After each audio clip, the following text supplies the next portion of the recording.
Hi.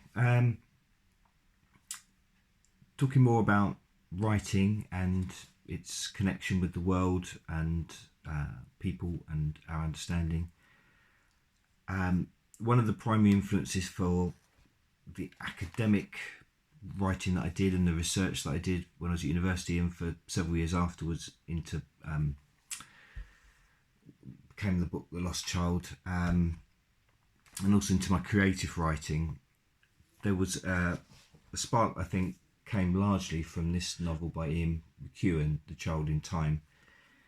Um, there's a number of themes in there that fascinated me. I mean, the figure of the lost child, obviously, predominantly was something I wrote about for years afterwards. But around that figure, there were many other subjects which fascinated me, and there's so much within the novel that interested me. There's a lot of mention of quantum physics. There's a character who's a quantum physicist, and there's lots of notions, different theories about time. And I found lots of books that I've studied since I read this novel.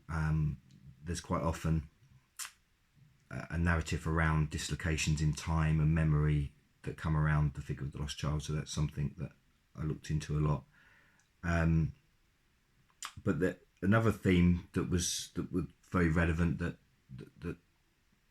for what I'm talking about now was the idea about language and writing, and that was particularly around one chapter when there's a character who's a sort of an expert, but a bit of a off-wonk expert, if you like, that's talking to this government committee about that are trying to formulate a book on childcare. It turns out later in the novel that the book was already written by the government because they had their own agenda. So that fits in with a lot of stuff that we already know about. But this character is described as looking ape-like. He's very hairy. He's got longer than usual arms. So he's sort of like, if you like, described as if he's a throwback to an earlier form of man.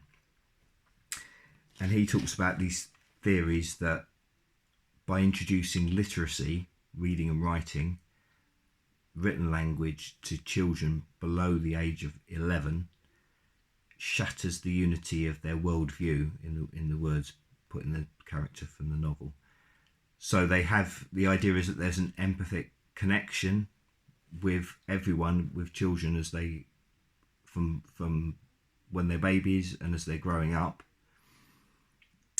And the character argues we should instead be encouraging children to play, music, painting, fiddling around with making things, using their hands, learning how things work, but more in terms of physical movement, physical involvement, sounds, feelings. But reading and writing is an abstraction because it's using a set of symbols to represent something, not the thing itself. And that, again, in the words of the novel, puts a fatal wedge of abstraction that divides the child from this magical, and they use the word magical within the novel, within that scene anyway, a magical connection with the world. Now, these theories that the character in that chapter talks about, McEwan acknowledges at the front of the book that that's taken from this writer, Joseph Chilton Pearce. I don't know if anyone has heard of him. This book, first published in 1977, Magical Child. He took the ideas of Piaget, this educational theorist who was very influential, that there were different stages of development that he found as children grew up, different stages as they get to certain ages where they're able to do different sets of tasks, or their mental development gets to a different stage. So Pearce was using that, but he was sort of turning it with his own philosophy, if you like, rather than, as he said, a lot of the education system was about almost trying to drive out this idea of magical thinking of a young child, that just made me think actually of some of the Christmas films we've looked at recently over the last couple of weeks, and there's all this idea of Santa Claus and children being told at an early age, oh no, Santa Claus doesn't exist, and this, you know, destroys some sort of imaginative connection that a child has, you know, because some of the sort of materialistic parents are like, oh no, you know, we shouldn't tell children a lie, a fantasy. Even at a young age, they should be made to appreciate the real world and not think of things as being magical. That's delusional. So Pearce was instead saying to encourage that magical intuition, because by driving this early wedge between it with the abstraction, which he saw as literacy being that abstraction, at too young age, before the mental development had reached a significant level where it could cope with it and integrate it into its worldview. And he was saying that there should be more play, and imagination should be encouraged. Within the novel, the main character, who's a writer of children's books, who's on this committee, and he sort of feels the need to defend himself, and he was saying, well, actually, you know, writing can be magical in itself. Children love reading books, and it fires their imagination, and when they read a story, that they picture the characters in their head. So it needn't be this abstract ripping apart of the imaginative world, the magical world, for a child. But within this character himself, he's not sure whether that view is correct or not. What I was just thinking, it made me think when I was looking at these ideas from the old sigils and symbols, and how they were the building blocks of what became the letters of our alphabet, and obviously from there our literacy, our language, our written language anyway.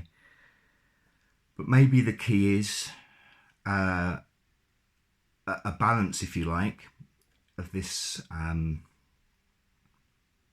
where you can a way of introducing literacy at a young age, but keeping this magical creation within the child, is to, at the early age, teach the child about these early origins.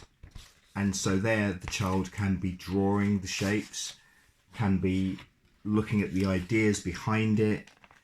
You know, there's almost a story within a lot of these letters, you know, where there's movement, and it describes the relationship between the spiritual and the material. It represents men or women. So to encourage the imagination within these characters, and then build from that into putting those characters then in the more formal sense of putting them into words, but by beginning with that early basis, if you like, from the earliest origins of the letters, going back centuries to where they came from, investing, you know, writing these stories and telling these stories around the images that became language. In that way, literacy could also retain the magical within it, and not divide the child from the magical world and the material world, and keeping that unity of a worldview which we have been divided from, which undoubtedly the way literacy, writing has been used as an implement, if you like, to enforce us in these rigid lines to control us. So maybe by stepping back into the imagination and the imagery and the ideas that formulated the basis of our language, going back to that is the way to reclaim some of this magical part within all of us.